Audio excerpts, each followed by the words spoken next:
Assalamualaikum warahmatullahi wabarakatuh. Anak-anakku sekalian, bagaimana kabarnya hari ini? Mudah-mudahan anak-anakku sekalian sehat walafiat dan selalu dilindungi oleh Allah Subhanahu wa Ta'ala. Kali ini Bapak akan menyampaikan materi ajar mengenai hikmah membaca kalimat istighfar dan meneladani kebiasaan Nabi Muhammad dalam membaca kalimat istighfar. Tujuan pembelajaran yang ingin kita capai pada pembelajaran kali ini yang pertama adalah setelah menggali informasi, peserta didik dapat menjelaskan hikmah dari membaca kalimat thayyibah istighfar dengan benar. Yang kedua, setelah melakukan tanya jawab, peserta didik dapat menjelaskan kebiasaan Nabi dalam membaca istighfar dengan benar. Yang ketiga, setelah berdiskusi kelompok, peserta didik dapat meneladani kebiasaan Nabi dalam membaca istighfar setiap hari dengan benar. Yang keempat, setelah kegiatan tanya jawab, peserta didik dapat mengomunikasikan hikmah dari membaca kalimat thayyibah istighfar dengan benar. Untuk penyampaian materi kali ini, Pak Eko akan menggunakan media Gemaze. Apa itu media Gemaze? Pak Eko akan menjelaskan terlebih dahulu bagaimana tata cara bermain Gemaze quiz. Pertama-tama, arahkan kursor kalian sesuai dengan jalur hitam ini. Tidak boleh keluar dari jalur hitam. Kalau nanti keluar dari jalur hitam, maka akan gagal. Selanjutnya di sini ada ular yang melintang di tengah jalan hitam. Nah, ini jangan kamu tabrak. Kalau kamu tabrak maka ini juga akan gagal. Bagaimana caranya agar ular ini bisa hilang? Maka kamu harus menjawab pertanyaan pada bulatan merah nomor 1 terlebih dahulu. Nah, coba kita contohkan. Nah, salah satu hikmah membaca istighfar yaitu membuat hati kita menjadi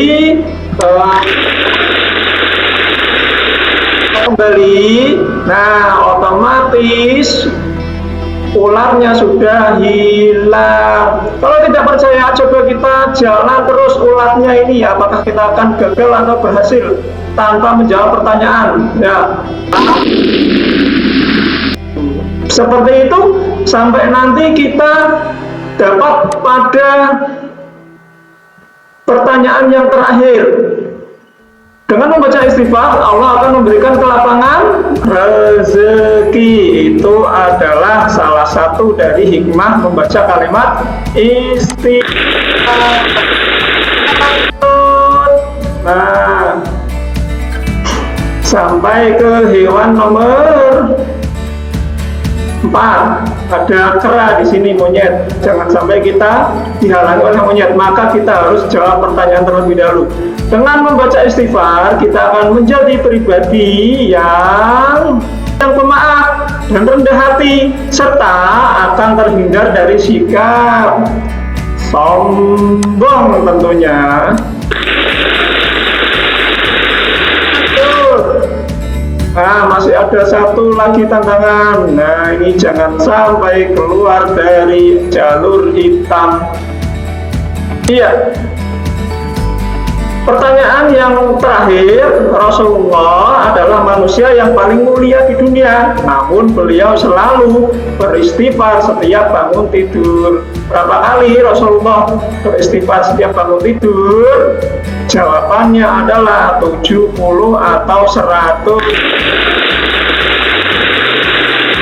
Nah, semua halangan sudah tidak ada karena kita sudah berhasil menjawab mengenai materi hikmah membaca kalimat istighfar dan membiasakan membaca kalimat istighfar sesuai dengan apa yang telah dilakukan Nabi Muhammad, yaitu membaca kalimat istighfar sebanyak 70 sampai 100 kali. Nah, ini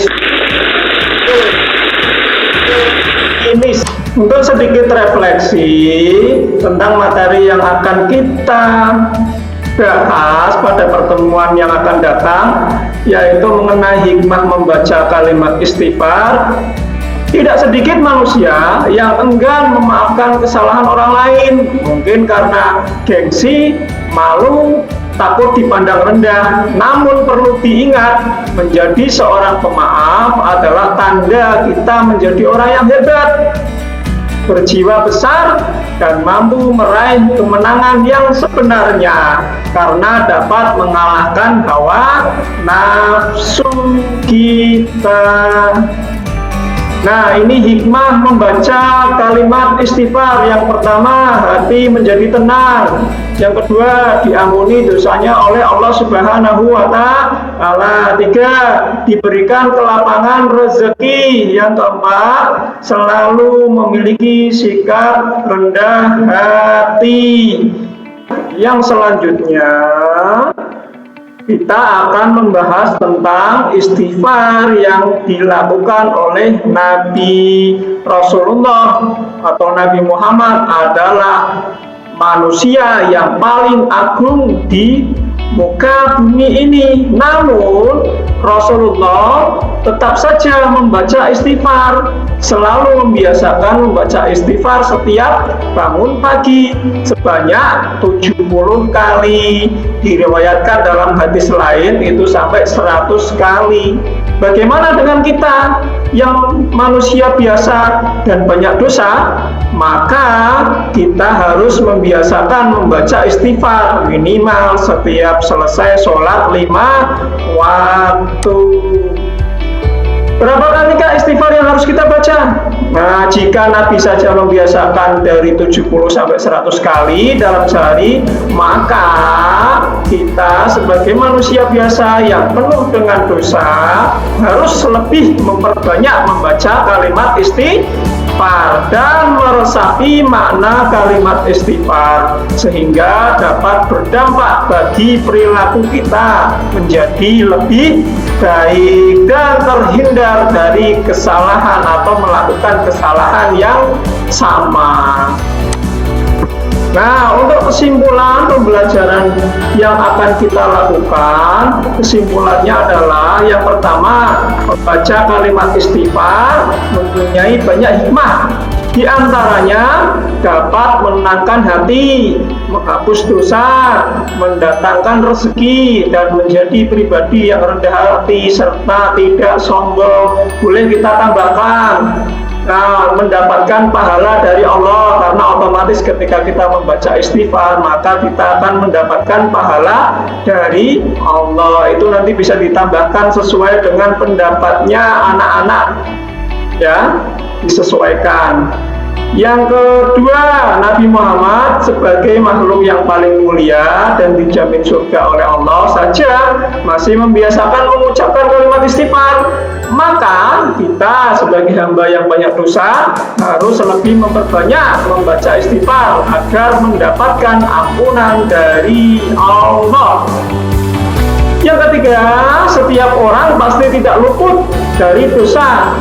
Maka jalan terbaik untuk mendapatkan ampunan dari Allah adalah dengan membiasakan membaca istighfar dan berjanji untuk tidak melakukan kesalahan yang sama.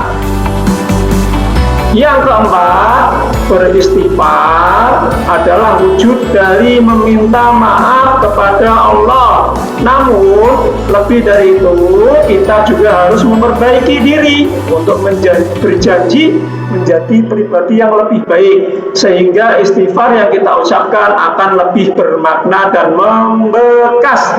Untuk kesimpulan ini nanti bisa dikembangkan lagi oleh siswa, silahkan nanti dikembangkan sesuai dengan apa yang sudah dibaca oleh siswa semua. Sudah mendapatkan pengalaman mungkin dari membaca di perpustakaan ataupun searching di internet. Nah, ini nanti bisa kita kembangkan kesimpulannya.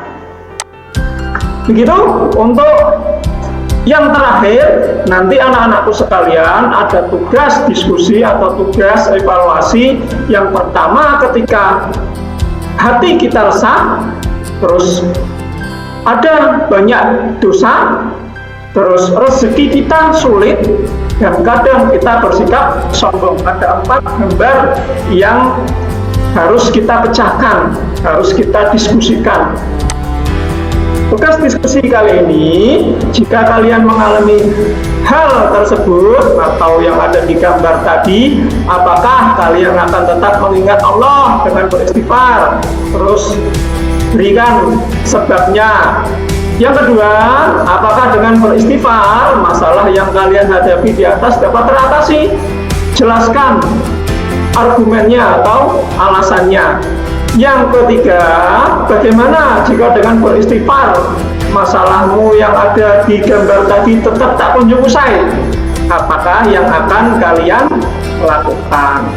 Demikianlah penyampaian materi ajar yang bisa kami sampaikan. Kurang lebihnya mohon maaf. Saya akhiri. Assalamualaikum warahmatullahi wabarakatuh.